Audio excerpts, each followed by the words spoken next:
One day I'll figure out how to start this podcast. A nice little intro and a welcome and everything. But today is not that day. Sorry. But welcome. And thanks for all the feedback as usual on Facebook, on the Libsyn site. We are taking all of it into consideration and we'll continue to build it, grow from strength to strength as we go along. So we jump right in now. The place is open. I like that a lot. I don't like the traffic so much, but I like the fact that I feeling like we could go back to work and go back to what we used to do on our day-to-day. It was a different Monday morning yesterday than most Monday mornings. A lot of offices open back, so enjoy the traffic. As the people who were saying that they don't have the time to listen, no, you have a good opportunity. You could be in traffic for an hour or two every morning, like back in the day. So maybe that's a good time to check it out, and you'll be in traffic on your way back home, so you can check out the second half when you're on your way back down. Might be a bad idea. You let me know. Now, I was paying attention, just like you, to the press conference to hear exactly what's going to happen. And the beaches are back, the bars are back, restaurants. Thank God restaurants could take people and you could go and sit and have a meal again. I'm looking forward to that. I mean, God bless a home cooked meal. And I tried with the cooking a little bit during the quarantine, but let me just buy my little food now. Better go somewhere and buy food and just enjoy somebody bringing a little plate for me and some coffee. I can get a proper cup of coffee for a change. And I saw, just before recording this, I saw somebody sending out a video about going to Maracas and all the traffic going on there. And I'm thinking, listen, when they say open, it's open, you know. I don't think you had to rush to go. Yesterday is like, what's up? We had a rush to go to the beach Monday. We I don't know if that's serious. And then I'm thinking, are these all the trainees who've been saying they're working from home that heading to the beach early on a Monday morning? First Monday morning when things open back is like, what about your jobs? Nothing to do with your job? And my boy too who record the video, he's a hell of a man because it's a real trainee thing. You was in the traffic, my boy. You was heading down there with everybody else. But you turn back and now you're better than people are making video. If all you want to sit down in that traffic, you was in the traffic too. And they say you're not in traffic, you are traffic. I hear my boy Niall say that is a fact. You are the traffic. So you decide to head down there Monday morning and then you want to look down on people who was basically heading there doing the same thing. And I'm thinking too, I seen Richards available in St. James, and Richards is, for me, one of the driving forces behind me heading to Maracas. Love the beach and everything, but did better with Richards. And I'm wondering now, like, maybe I should pass St. James first and pick up my bacon shack and then head to Maracas. So that if I in the traffic, I couldn't be enjoying my bacon shack. I don't have to wait for Richards. And then when I reach up there, then I could buy Richards and bathe and then come back out and buy an next Richards and head down the road. And then pass back St. James and pick one back up. When I headed home, it might be a vibe. And I think too, with bars being reopened and Richards being in St. James, I wonder if Richards could go the distance. Like eventually when there are no more time limits on how late people could open, I wonder if Richards could open late. Like if you head by a bar on the avenue and you have yourself a time, and then you could go by Richards right after and eat a bacon shack. That might be a vibe. Richard might turn into a line. People might remember when there was a time when after parties, this is back in the day, so if you remember this, you're old like me. When we used to come back from base and nuts and them places, and the yellow cart in St. James was a vibe. It used to have a lime there, or in the later times too, we used to go by Peaks gas station in Cookery there. And it had a whole lime going on after party. I'm not sure what the after party spots are now. KFC downtown was like that too. But I could see Richards becoming a place like that when they pick back up. But yeah, I don't know how the avenue was last night. I was home. I would love to know if people went out immediately. I saw Hot Shots advertising 99 cents beers. I ain't that. I just point this out there. I don't like beers, but I like 99 cents a lot. So I feel like now Hot Shots 99 cents beer, that's going to see me at some point. I see some people talking too about expired beers and let the expired beers sell out, and I am not of that. I have beers in my fridge from Christmases gone by. When you come on your parang by me, you're going and drink old beer.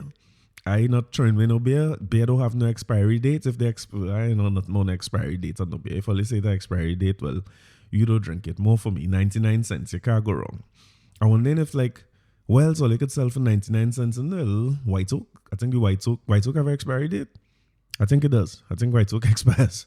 So I feel like you should sell me a PD quart for 99 cents. Why not? I want to see what happened in the end of this week too. I think Friday, if Monday morning looking like this, folks, what if it's going to happen Friday? What Friday going to be like on the avenue? Especially, like I had to think about Frankie's and all the people who live in Frankie's.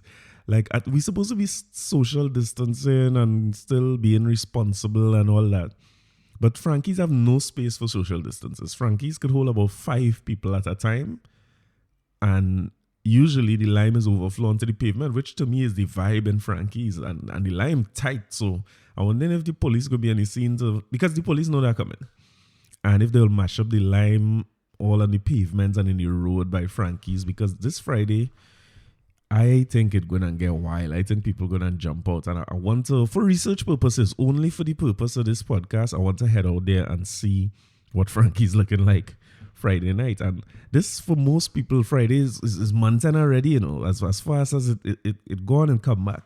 So on a mountain Friday night, after people was home for so long, Frankie's about to be on something. And I wonder if they could do some 99 cents beers, boy.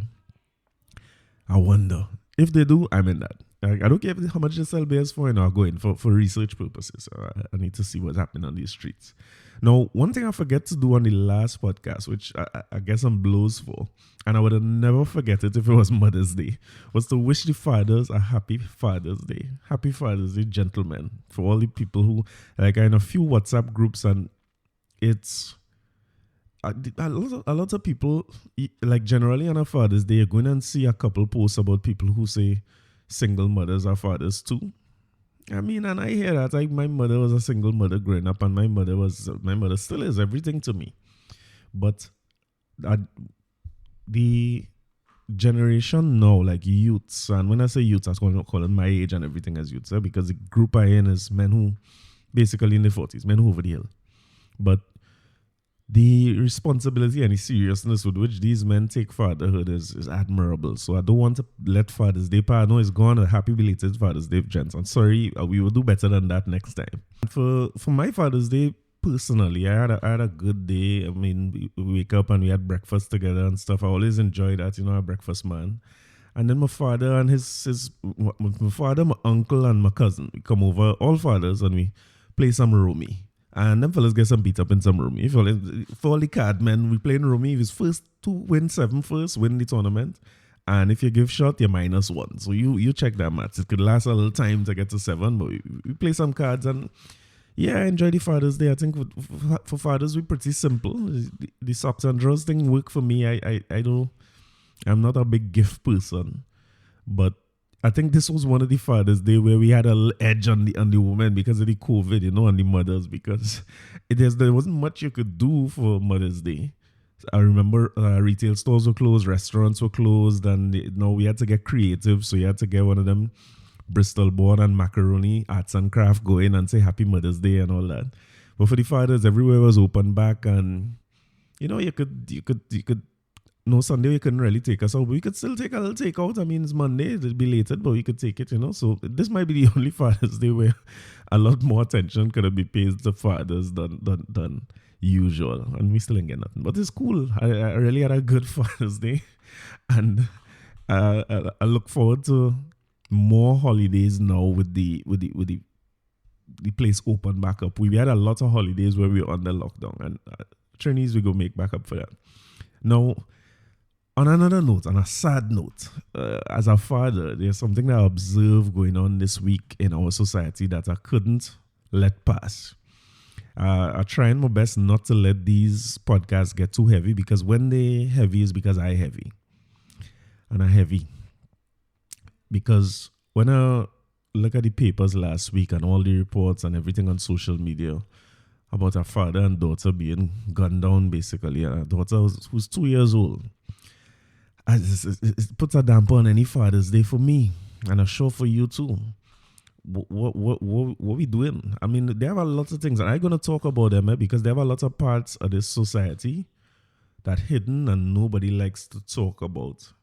We get, I shouldn't say nobody likes to talk about it. I should say that we get enraged and incensed, and we put it on the front page for what they call it, a 9-day wonder. We do 9 days of it, and sometimes it fades away far into the recesses of our minds, while these families never recover from this pain and anguish. So I'm talking about Aniah McCloud and her being gone as 2 years old. Again, I'm talking to the fathers specifically, a Father's Day.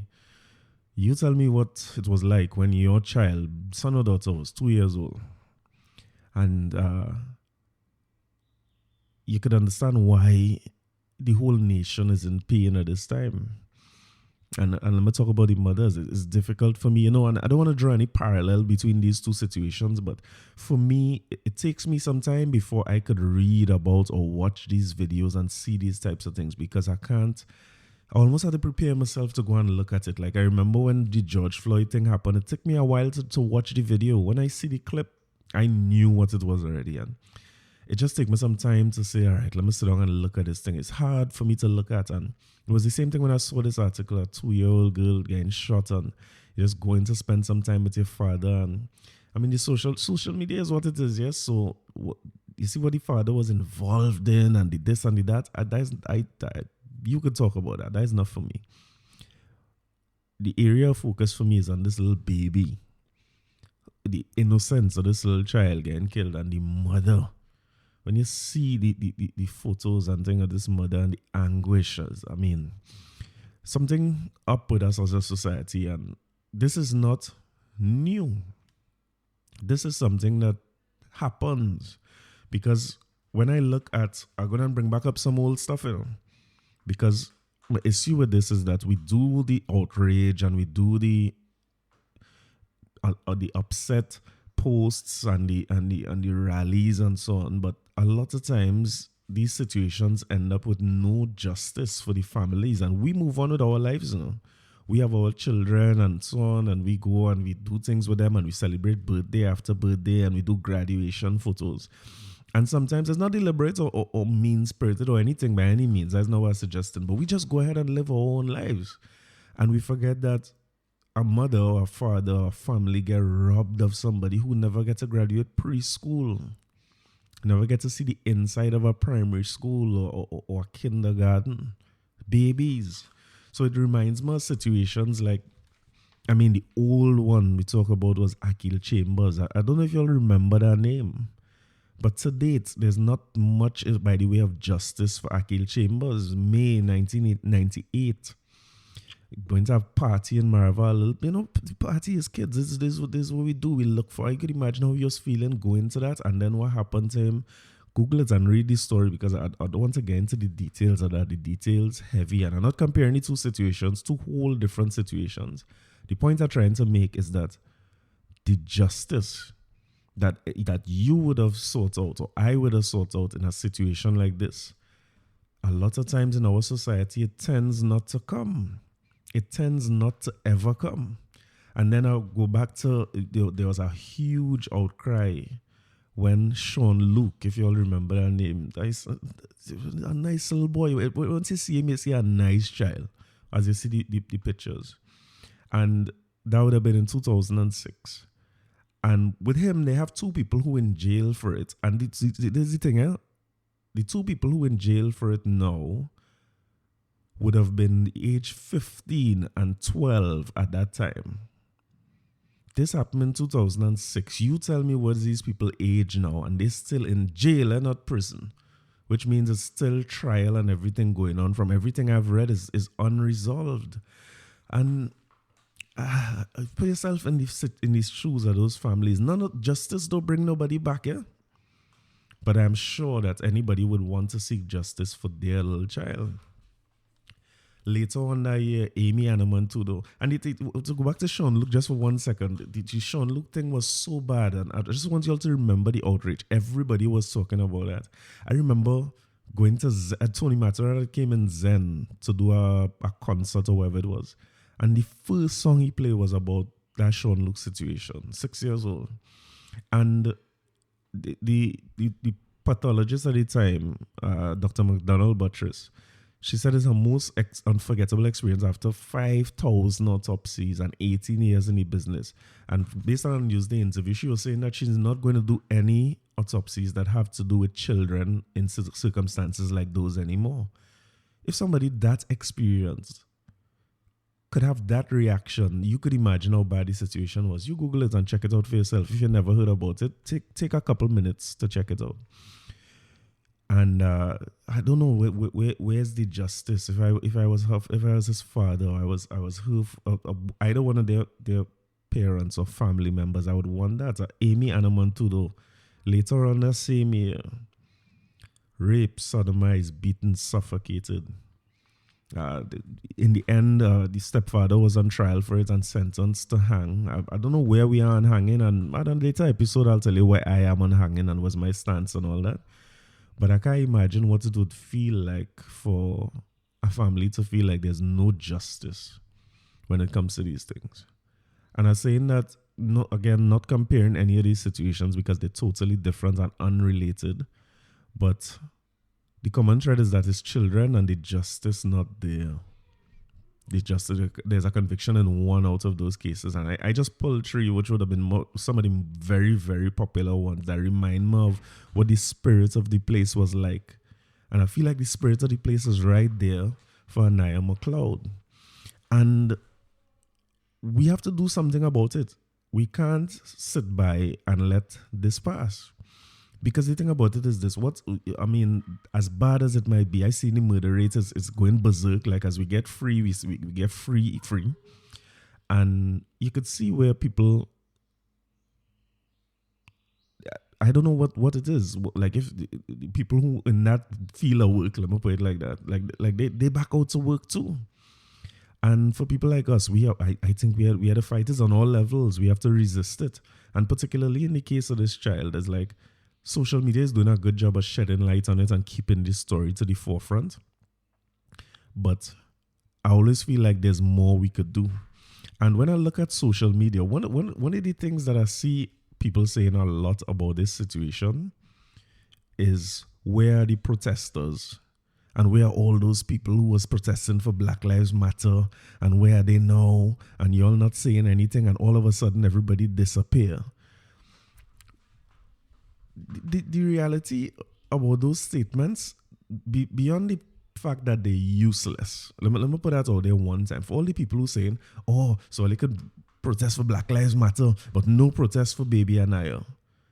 Two things I want to say about it. It is useless. It does not help in any way. I don't know what it is you're trying to put forward or how you're trying to help the situation or help their family, because I think if you're posting about it, it means you care about it. But you see that post and saying that, it's useless. It's not helping anything. It is moving nothing forward. What you trying to accomplish by that? To belittle somebody's efforts about some other cause? I don't understand. The second thing I want to say about it is that it's not true. It is not true. Beyond the fact that you're not helping anybody, you're not advancing anything, there's an empty barbershop talk. Is also not true. How you could say that the people who were protesting there not saying anything about it? How you come up with that? You check around? You went and you find out, you ask around, you went and you check on the people who were there at that rally and see what they're doing in this? I want to go a step further. If you find that this Aniah McCloud situation and this little baby being killed is worth a protest, why are you waiting on somebody else to go and do it? Why are you trying to point out who protests for this and who protests for LGBT thing and who protests for Black Lives Matter and where they are? Where are you? You're not feeling a way when you post this, like maybe I could go and protest? And I want to shed light on a particular person, because in my just research to talk about this topic here, I came across a post on my page somebody shared from Abiel Jackson. I don't know Abiel personally. I know her from around, and she's been very, very active. And I reached out to her to get just her permission and her to make sure she's cool with me talking about what she had posted. And I know her from around because she's typically very, very active. Like I don't know if she wants to call herself a social activist. So I don't want to put a label on her or anything. But I know that she's one of the first names that I typically see when there are contentious issues in this country, including the Black Lives Matter. She's the first person I would have seen, I'm talking my experience now, she's the first person I would have seen or come across where she was going to protest outside the embassy. And from what I had observed, she had gone there, maybe not to discredit anybody else who was there, if anybody else is there, but I remember in the early seeing that she was going to go basically by herself or in a very, very small group. And the big group that we talk about and that end up in the papers and all that came after. And when I'm not surprised, to be honest, to see somebody share it on my timeline that she's talking about some actions that we could take. In this case, Aniah McCloud. And when I say actions that we could take, all of us, the armchair people and the talkers and the social media likers and sharers, she's putting something there for all of us that we could contribute to with minimal effort. So she was saying that there was a murder of somebody by the name of Gregory Alejandro. And she was out of the country, but she called the police station, WhatsApp Gary Griffin directly and messaged demanding answers and making sure that this situation it stayed on the forefront and it didn't fade to black like a lot of the other situations that we get incensed and upset about. And then you hear nothing about it until like those cases I mentioned. In 2019, you're still seeing articles about unsolved issues about Akil Chambers. You check the years for me. It means that if we do nothing about this now, in 2035, in 2040, we're going to be talking about some distant memory of some child who we could barely remember. And oh gosh, you remember the face. And yes, it's true. You remember when we were outraged? And that family will be feeling that like it's 2020 still. So I appreciate that she put forward something that we could do. And I want to go directly from her page to say, what she said. She's like, share it, post it, repost it, WhatsApp the Commissioner of Police at 4824279, 482 Gary. Make calls to the relevant station. She's saying that she suspects there's a Tunapuna police station who would be responsible for this. 645-7543, 645-5552, 645-4835. And make sure that we put the pressure on them. I mean, literally, this is a text that we could send or a phone call that we could make. I mean, she's not asking for the general public or the social media warriors to be... She's not even asking for us to be like her and go and get a placard and go and stand up in front of the police station, which I wouldn't be surprised if she'd do that. She's just saying, keep the pressure on. Keep the pressure on those who are responsible for bringing these murderers and these killers to account, or bringing justice to this family, bringing justice to this mother and grandmother who lost this little baby. And it's the least we could do. So I've been sending the text since I saw the message and so on, and I appreciate what she does because she's generally at the forefront of the issue. So I'm just using her as an example of why maybe just check around first before you make posts like the people who was in the Black Lives Matter movement. They have nothing to say about this. What are you talking about? You seeing what happened? You're looking at all. You just feel like saying something controversial. Because a lot of people came out and basically condemned Gary Griffith for taking the stance that he took. I ain't getting into it. But we're doing the same thing, folks. We're doing the same thing we blazing Gary Griffith for doing. We sidetracking and detracting from the issue by talking about who protests for what and all these types of things when the issue is really how are we going to get justice for this little girl. Everything else is a distraction as far as I'm concerned. And to go a step further, there's also this sentiment that I don't understand where it's coming from. This sentiment that Trinidadians don't protest and we docile and we don't stand up for ourselves, where y'all getting that narrative from? Where y'all finding that? I just want to know so I could read and edify and educate myself, because I tell all you earlier, I'm not the facts guy. I don't know much about much. So I want to understand where y'all getting this from, that Trinidadians just take everything lying down and we don't stand up for ourselves and all these things. You tell me where you're getting it from, and I will tell you where I get the opposite information from. You know me, I like conversation, I like talk. So I will tell you where I get my info about trainees who stand up for themselves consistently over time. And you tell me where you're getting your information from about trainees who docile and don't get nothing. Deal? I could make that deal. Garth and Natasha Sinclair had a series going on about the 1970, what was labeled in the end as the Black Power Revolution. And they were able to do some interviews and give some insight. Now, this is before I born, right? So when I hear about the Black Power Revolution, it sounds like just old to me and I can't relate and all those things. So when they do shows like those, and I hope if Garth and Natasha Sinclair or anybody who knows them could get information to them to please, and I-95.5 in general, let me sidetrack for a little bit, because Dominic Kalipasad is one of them people too. Please, y'all we could volunteer and help them to record those sessions that they do and those interviews that they do, because they're powerful. And Dominic does a little bit of it on his Instagram. Please follow Dominic Kalipasad on Instagram. You'll get a wealth of information on Trinidad history, just nuggets, always posting something, and it was so great. If you don't know who he is, Google him, please. But back to Garth and Natasha, they did this series where they shed some light on the Black Power movement and what it was about and how it started and all the rumblings about it and all that. And it's really, really interesting stuff. I caught a little bit of it, but it's on a Sunday night and I keep missing. You know how radio goes. And just a shameless plug. That's why I like podcasts, because you could just go back to it and listen to it anytime. All these episodes are saved. And if I could find a way to get them and get them to talk about it and what they learned from it, I will. But their shows are always very interesting. Garth speaks about himself being a recovering addict and the things he went through, and his stories is gripping. You're not going to be able to leave the radio. So check them out. But they did this series on the 1970 Black Power movement. And they spoke to a few of the people who were involved.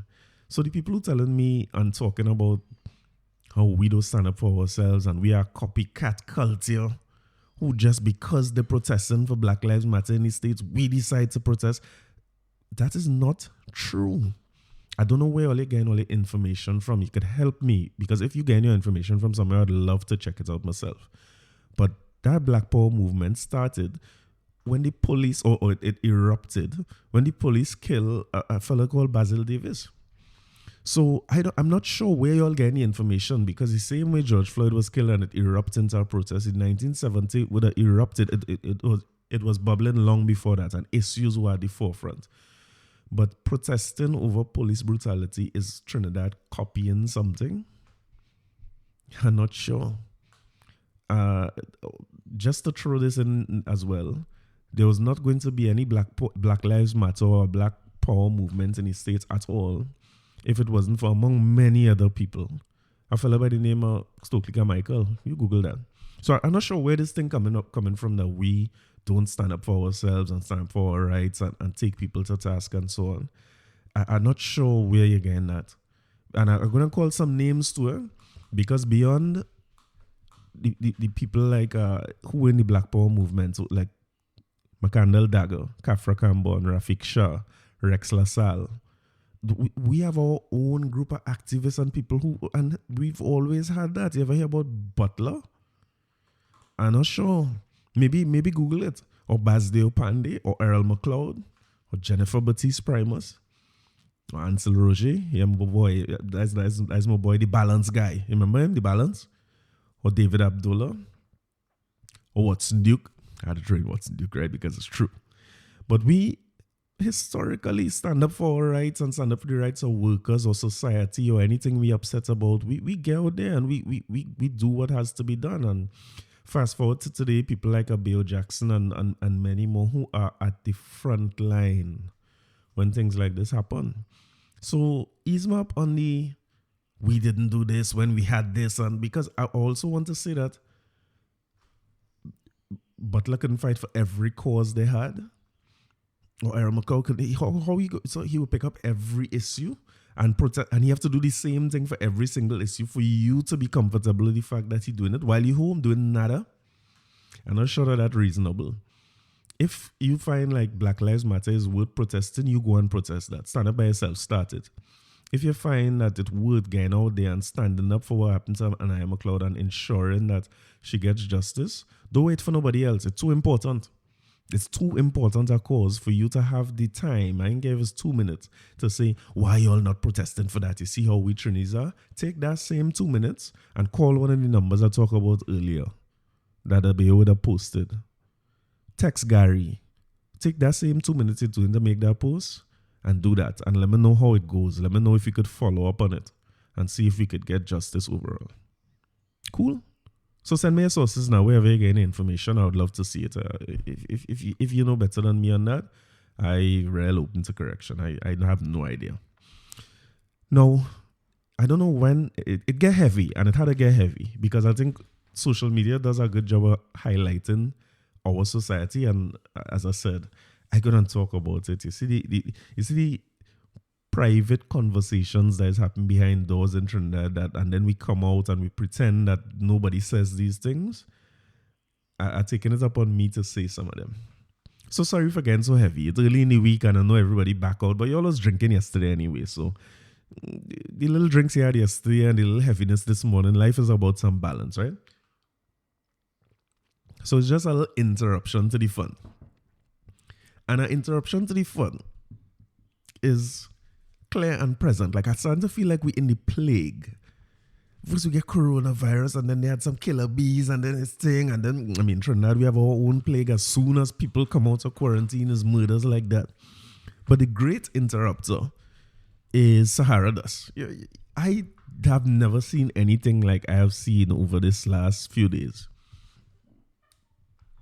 That Sahara dust is about the worst thing. I come out, when was that? Monday morning, I believe, or Sunday morning.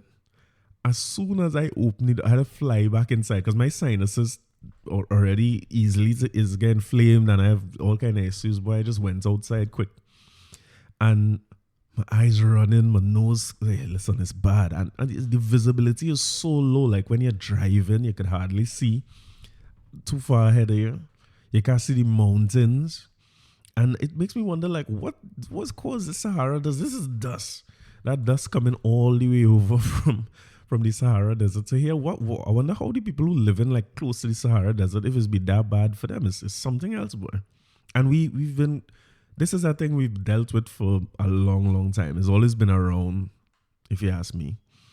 And, but yesterday and day before is the worst I've ever seen. I'm hoping that this clear up a little bit because that dust. And you know what was like, I went to Price Plaza and it's to see people cars, boy, like people who park and went and shop and stuff. When they come back with their cars covered in dust, and you had to wonder if this is the stuff we breathe in. So they gave us enough warning and everything. They gave us a lot of warning and said, don't go outside, try to stay inside, and try and get as much fresh air as you could get on the inside. Don't head out for no fresh air. The air fresher home by you. But even inside, it's still that Sahara dust is heavy, boy. And funny enough, I mean, my brain is working out in a mysterious way because I trying to figure out and flash my mind back because I can't take the dust for 5 minutes. But I used to go in PSA grounds and fet and go in the savannah. And it making me wonder what was wrong with me. I was going PSA like willingly, like eager to go to PSA. Like some of y'all might remember, well, Brass Festival was the big one, right? The dust in Brass. Somebody had to tell me whether the dust in Brass was better or worse than the Sahara dust. Because there was a cloud over PSA when that dust started rolling in. Unbearable. But somehow we used to bear it. And we just used to make do. And in Brass Festival, like I outside for 5 minutes and Sahara dust want to half kill me. In Brass Festival, we was there for long. Like that one time, brass bands used to start coming on all 8, 9 o'clock, 10 o'clock bands starting. If not earlier than that.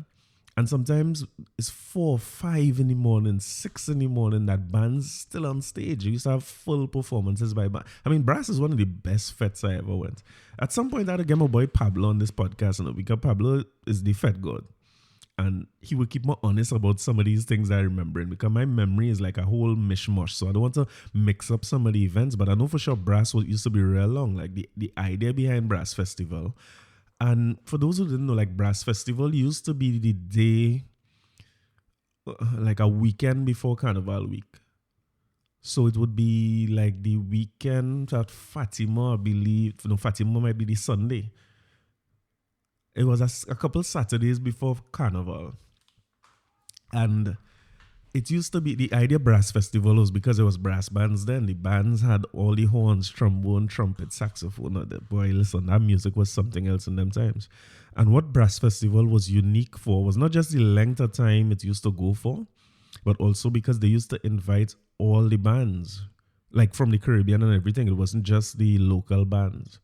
So when you go Brass, you was going to see Burning Flames was bad. You was going to see Byron Lee and the Dragonaires. You was going to see Square One, Alison Hines, and they when she would have come out. Crossfire. You see bands from all of the islands, and it was something to behold. Like when I look at what Coachella and these festivals do, like I wonder sometimes if we really value what we have. You know what I mean? Because Brass was one of them talking about festivals and things, and Brass was one of the greatest festivals it had.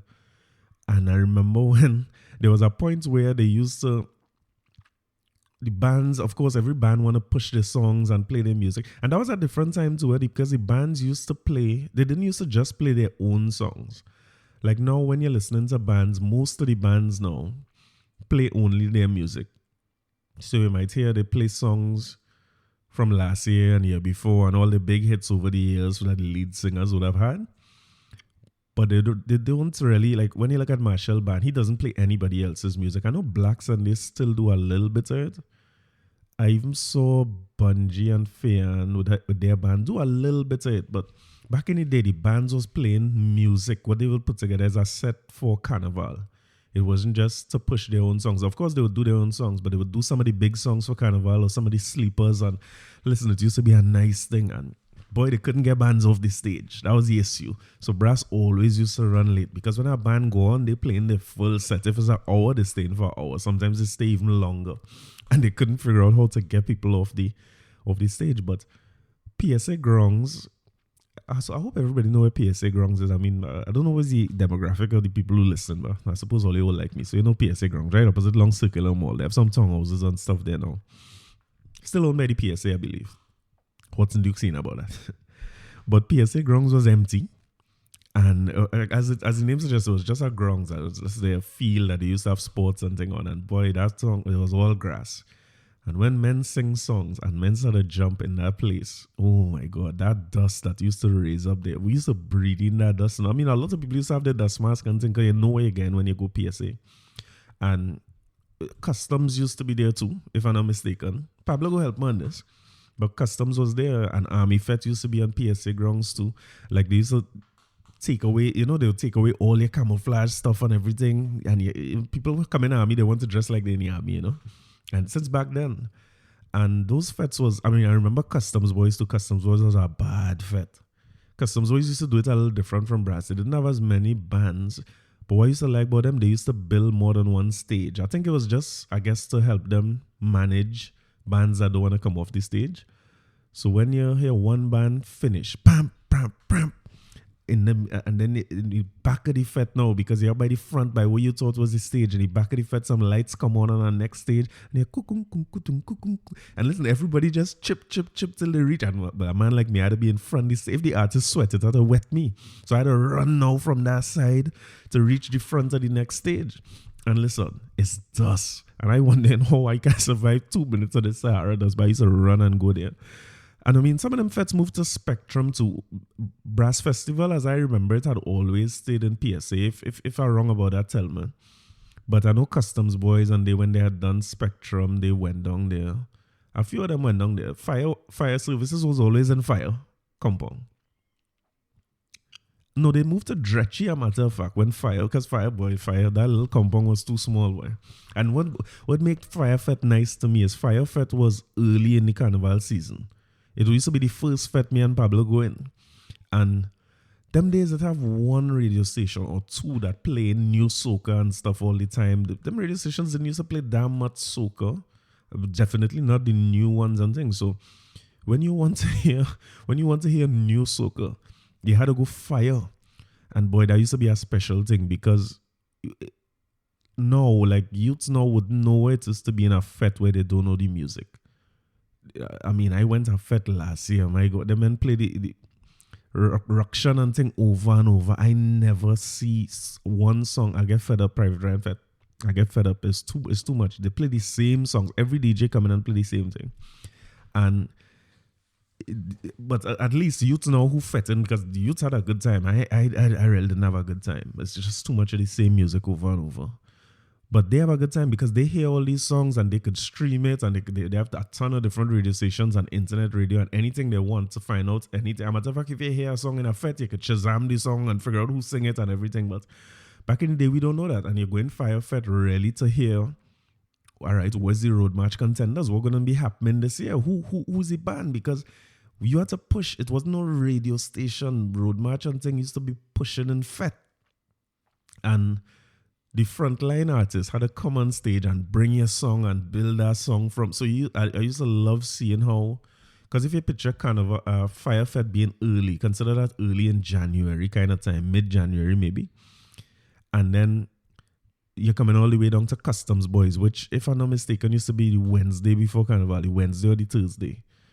We used to see the road march bill from them times to the Carnival Wednesday. You used to see the road march bill in the fete because men will release song and push it. And sometimes you hear a song for the first time, it isn't really saying much, but fete by fete by fete, every weekend you realize, but wait. I guess that is why you always refer to it as a road march race because it used to feel like a race, like men catching up with men who pulling away, who falling back, who was good early. It was a nice thing. I remember one particular year I went Fire Fete and the band would have been Eddie Charles. Eddie Charles, I want to say was with Atlantic, or Traffic. Was it Traffic Boy? And Eddie Charles had sing a song with Take Off Your Shoes, Take Off Your Pants, Take Off Your Socks and Shirt, or something like that, boy. And listen, that man sing that song in Fire Fete. And it's fete. Fete was rough them time. You ain't dressing up nice. It's not nice dress up and thing. You go in thing to throw away. I live in St. James. So when Fire Fete is on Ryson Road, I never went home with a jersey yet. I'm going home bareback every time. And Pablo drunk too. I had to carry home Pablo every time. And we went there, boy, and Eddie Charles come on that stage and started singing that Take Off Here. And I fed in and we haven't had time. And when I look back at the stage, Eddie and the band in the drawers alone. I wonder if anybody remember that. Eddie in a whole drawers. Them days was Joe Boxer, a whole smiling face. I'd be watching we in the fete. I said, but what's going on with Eddie? Is I naked? Well, you know, I mean, if we naked, we naked. If we naked in, we naked in. So I mean, that's to tell you what happened in that fete, but it was vibes. And I remember that was the first time I heard that song. And I also remember him doing a song. The word is fork, right? Fork, F-O-R-K. So my diction not so good, but the word is F-O-R-K. I say I'm not cussing on this podcast because my mother and them listening. My father is listening every time. But I feel after I get to some episodes later down, when they ain't listening no more, I could break loose. But for now, the word is F-O-R-K. And he had sing a song. He say, a thief a fork from Helen Garden, and they want to take me to prison with no evidence. Where the fork you hold me for? Let me go. I wonder if you remember that song, boy. That man mash up that Fire Fete with that. First time you hear any song, you know. And I'm talking about, this is mashup fete. People is talking now about fete mashup. Fete don't mash up now. Fete leaving intact. Because when Eddie sing that song and he have a big garden fork in his hand on the stage, boy, that man destroyed that fete, boy. And that's the thing too, like, Carnival then, it used to have so much, is many more songs used to be in the fetes and in the mix. Now it's a kind of top 10 thing going on. I mean, it's our vibes too. I ain't knocking what happening now, but back then it was plenty songs because them songs I telling you about was no major hits. Like plenty people would have never hear them songs because them songs ain't no big sort of heavy radio rotation, but Them songs was Fete monsters when he sing that in Fete and stuff. And then coming further down the road after Fire, and the song started to pick up an energy, and then you start to get on to Fetes like Licensing and Flower. You know, there's a whole, and Wassa. I never went Wassa. Afraid East people. I find East was a little violent. So I ain't going on Wassa. I never went Wassa. But Fire, Licensing, Brass, and listen, them Fetes was violent too, you know. It's a matter of time before bottles started fling. And I mean, I'm going to do a segment in this thing called Fete Chronicles. And I'm going to call Pablo every time I'm doing Fete Chronicles because, boy, we have some stories from Fete, boy. And them Fetes was violent, you know, boy. You had to watch yourself and watch your back. And I don't know why I used to leave home to go these things. But when Fete Chronicles, I'll give some stories. But by the time you get on to places like Licensing and Flower and them Fetes, later down in the season now, you're starting to see what's the big hits for the carnival, what coming out, what really up there, what's the contenders. And then Super Blue had a way he used to release late down in the season them times too. So in the earlies you ain't seen him too much. But then he come and release some kind of big monster song in them times, and but them times was nice. I talking about late 90s, early 2000s. Marshall was out there. I mean, Marshall was always a contender, boy. Marshall was always a force in a Fete. Like I remember two moments, like from the artists we know now, like Marshall and Bungie had two special moments for me in Brass in particular. There was a year when Marshall, I don't know if people remember when Marshall had signed some kind of foreign deal and he wasn't allowed to perform in Trinidad. At least that was the rumor. I don't know how true it was. But he was out of the carnival for maybe a season or two, maybe 2 or 3. I can't remember how long it was, but he was totally outside. You couldn't get anything from Marshall them times. No music coming from Marshall or not performing in the Fetes. As a matter of fact, the first year or two, he didn't release anything in our local market. And then he released a song and he wasn't performing in the Fetes. And boy, listen, between Marshall and Super Blue, two of them have an energy that's lift up a Fete. Different to plenty artists I see. And boy, listen, that year, Marshall, when Brass Festival was going on as normal, and the Fete was real good. It's a big Fete and everybody enjoying themselves, but there wasn't that crescendo type thing where that peak moment in the Fetes, and a lot of the Fetes felt like that in them years. And I remember being in Brass, boy, and I can't remember which band it was, but somebody called on Marshall. They didn't announce him or nothing. They say we have a special guest thing, and Marshall come on in a kind of whole cloak up, like a trench coat looking thing, and his hat pulled down low over his face. You could barely see his face. And that man come on that stage, boy. That man say, I think this song was, she whining up, she whining down, she whining low, following me, you're wrong. I could be wrong about that. But boy, when he come on that stage and sing that Stalker song, listen, the whole Fete end up in front of the stage. I never feel all the air leave my body and my whole, listen, I'm off the ground at this point. And listen, is euphoria, the dust. I remember turning, because I tell Pablo, boy, let me go up in front like Marshall. We going up in front and listen, people squeezing here. You can't move. I remember turning and see Pablo face. Pablo cover his whole face and mouth, and when he pointed in the back, he said, boy, let me get out of here. It was one of the nicest moments in our Fete. And Bungie too. I remember when Bungie just came out.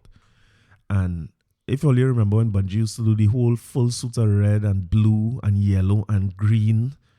I remember, and he sang Gimme That Brass. And listen, the whole of Brass Festival was just waiting. You hear that? Give me that brass. You Google it, right? Don't make me sing too much.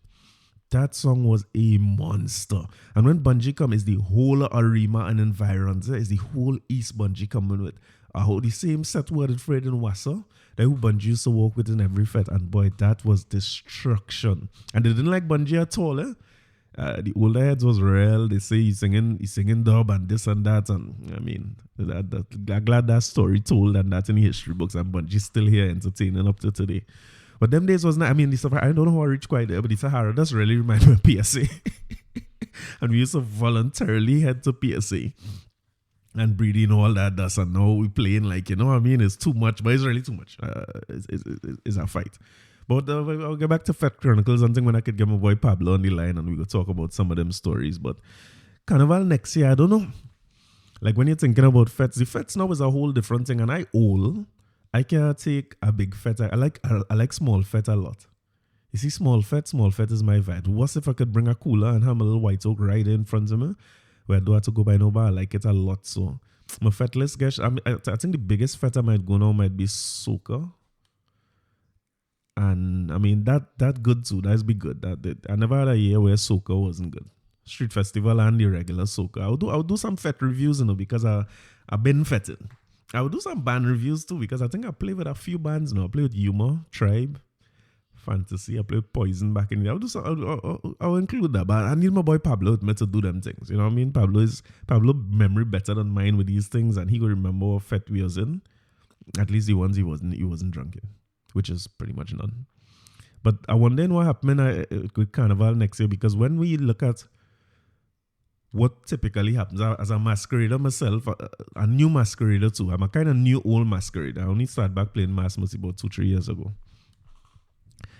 And right around now, I would be looking at my budget to see what's the down payment I had to make to whichever band I'm playing with. By July, August or so, you're starting to make down payment for Carnival costumes. Yeah. And band launching would have been starting sometime soon. So I realized everybody's talking about open back, but we going quiet on the topic of Carnival. They said they would have tell us what happened with Carnival, but we're not hearing anything. I don't like this thing where we're not hearing anything, because I thought they would have just postponed it and say, well, all right, let me play mass later down in the year, when I was hoping so too, because it's cooler and rain will fall and all these nice things. I rather that than that hot sun. But we're not saying anything at all. Like, I don't know if the bands could have a February Carnival without foreigners. And I don't know if the masqueraders will be comfortable playing mass or paying down at this time of uncertainty to play mass next year when the borders open and everything. We would be too unsure about what happened with Corona and all that. And then the situation we're in where we have loss of jobs, we have loss of income and all those things. People unsure. So I'm not sure that now is the best time to have a band launching, and I don't know if you can have a band launching virtually. I'm not supporting that at all. If anybody here this idea, please don't do that.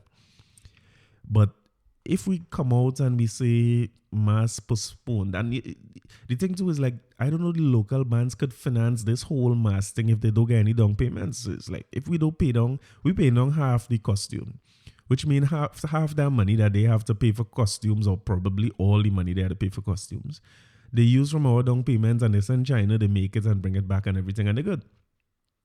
But they also know how much costumes to make. I mean, people will sell costumes and stuff, but that will come out in the wash. But if they have to go and try to anticipate demand and see how much people go in and play, I see that as nearly impossible. They're going to know better than me. So I thought by now they would have come out and say, listen, we're going to postpone Carnival. It's a prudent thing to do.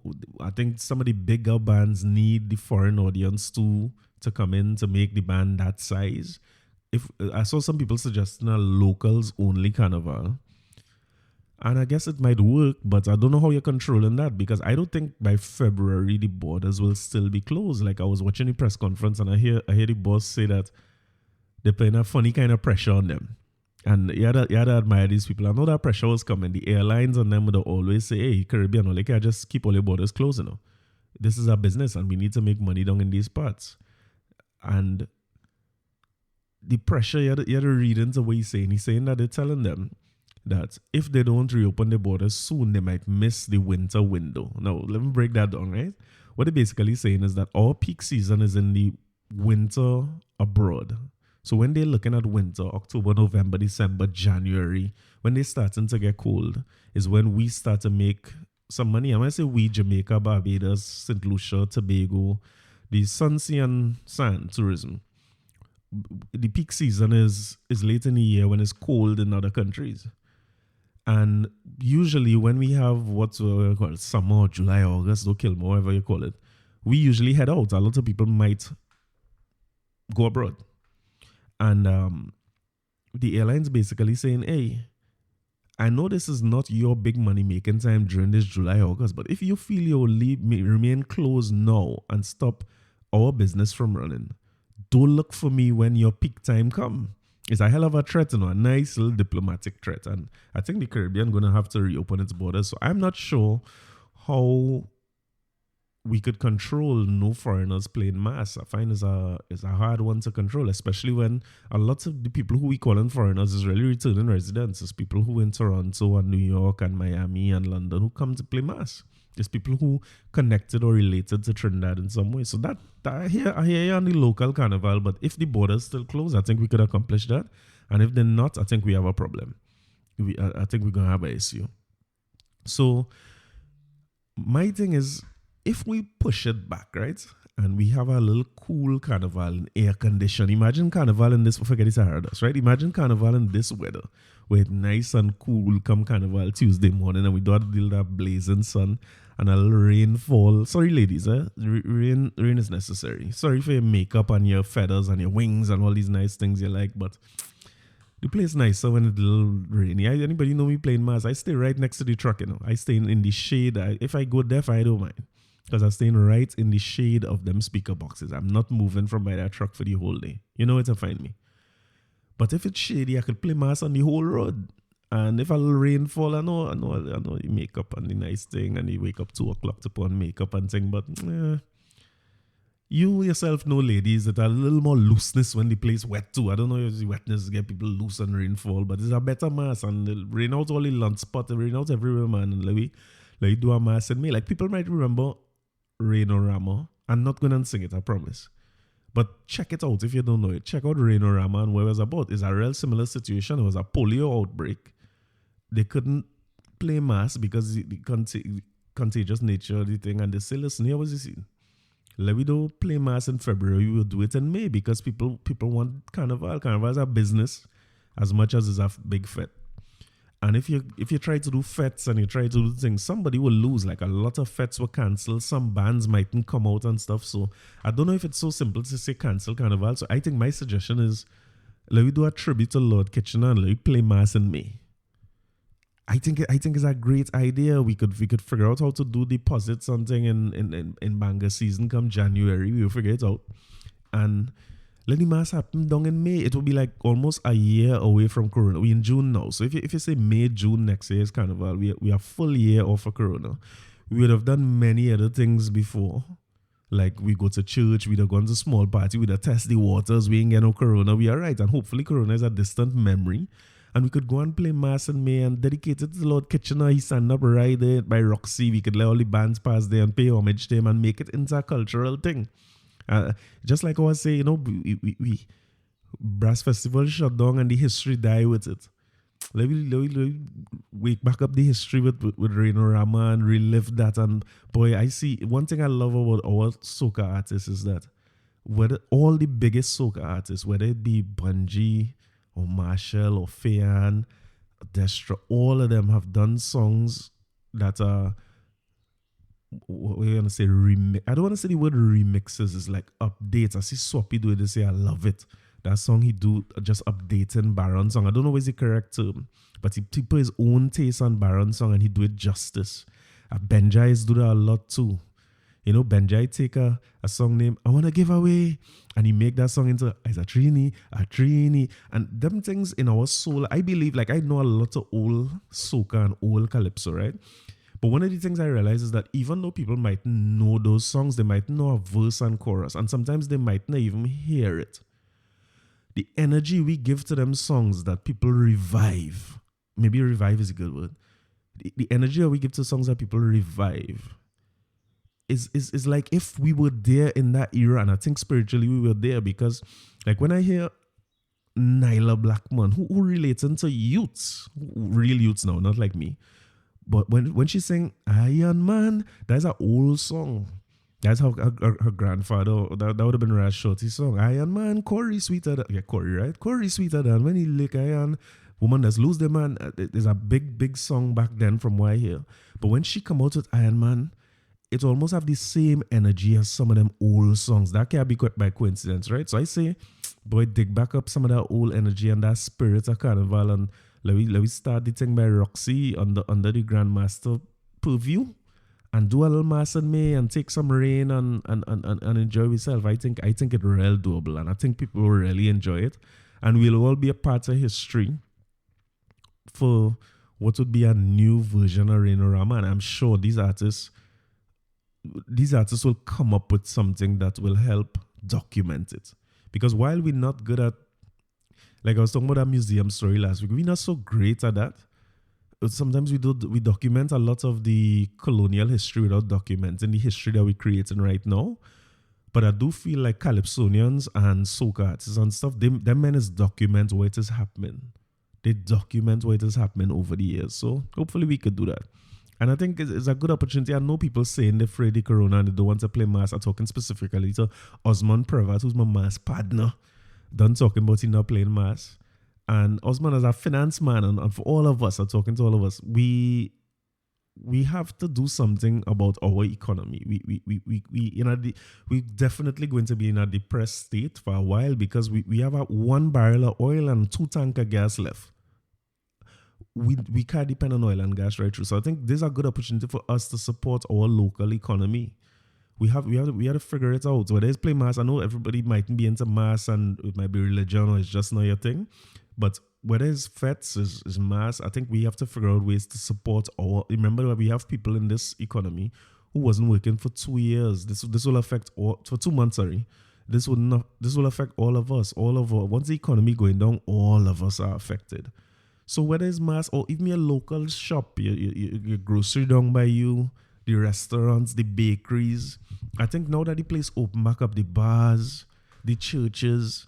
Let's use this time to build back up our community. Take this opportunity to go out there and support and be present and buy something. And I ain't saying I know everybody get their own financial whiplash from this thing. So I'm not saying be irresponsible with your money and your savings, but I'm just saying if you ain't cooking home all the time or you need clothes, maybe just now is a good time to ease up on Amazon a little bit and see what local versions of the things that you're looking for you could find, or see somebody who importing and selling and stuff and maybe support those businesses. We have to be a little more conscious about these things, because if the borders closed, they have no foreigners coming in to buy anything and no US dollars flowing. So I would say that as July, August or summer, whatever you want to call it, coming up, like some of us might have been planning vacations if there was no corona.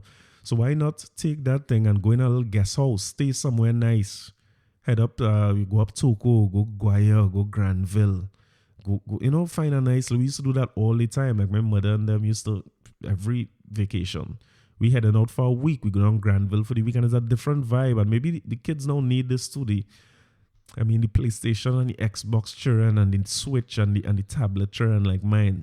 Maybe it'll be nice to have them a nice little weekend in Toko. Carry them up Matlot, let them see country life and eat some fresh fish and all that. You know what I mean? It's a good time to reinvest in our own economy and spend with our own businesses. I even saw Hyatt doing a little special. I wanted to say Hilton too, but I can't verify. I know for sure Hyatt had sent out something saying that they have a special rate, much cheaper than it would usually be for staycations. And, maybe it's not going to be as expensive as that trip you was planning to Miami or to New York or wherever you was going to go. Maybe it's a good opportunity to just take a little portion of that and spend a little weekend, spend a week in the Hyatt, and let's boost back up our thing. And remember that as these businesses suffer, employees suffer, and all of us suffer. It's not a nice thing when our economy in depression. So it's a good idea to get back out there and just lend some support to those businesses. Right? That's my little cry for the week. And one of the businesses I see getting real support is like when I heard the economy was opening back, the first thing comes to my mind is the beach. I want to head up there and take a bathe, or I want to go and lime somewhere. Or the next thing comes to mind is restaurants. I could go and get breakfast. I don't want to make the bad food I make all the time. But for some people who's sickening and are calling names, the gym is what come to their mind. So first thing this morning in Instagram yesterday morning, I had to see hero worship subs on a treadmill. It's like, oh God, I couldn't give it a day. The beer people saying beer's expired. Them treadmill and them in expire or nothing. Come on, only the early in the morning just sickening. Kevin Lucas, you have to be lifting back 100,000 pounds again. What going on? We was doing Monday morning last week Monday. Why I didn't do that? I see now a bunch of them, McGill had fit a PLTT, great brand and great clothes and everything, but oh God, she done sweating hard in the gym already, making me look bad and fat, rocky. Daniel Gura is the next one. I tell myself, well, I'm putting some faith now in a fella they call Black Chinese. I used to be in long circular gym with Mitsu back in the day. And I'm saying, I'm watching them on Instagram because in fairness to these people, I want to hate on them, but them men was working out and them ladies and gents was working out real hard. Corona didn't stop them. I see Kevin Lucas swinging gas tank for kettlebell and all. But I was watching Black Chinese on Instagram and he had his own little setup, like he doing pull-ups, he has rope, he had tires, you know what I mean? He had the full works home by him. So I tell myself, well, if it's one man in rushing back to no gym, is my boy Black Chinese. Where you going back in the gym for? You have your own setup. Lo and behold, he front and center on Instagram in the gym and squatting about 2,000 pounds. It's sickening like hell. But maybe I'll pay for membership that I'll never use and get back to the gym just to support the economy. And so I'm the best supporter of the gym economy in the history of Trinidad and Tobago. Because I pay for real gym membership and I go in and just do what I do on this podcast, just talk. So, I mean, I'm waiting to see what this week bring. I'm eager to see what happened Friday. I'm going down on the avenue, kind of. I'll go on the avenue via Instagram so I could keep everybody updated on what happened, who didn't go down, and see what it's like because I expect Frankie's to be a scene. So I'll check it out and we'll talk next week again, right?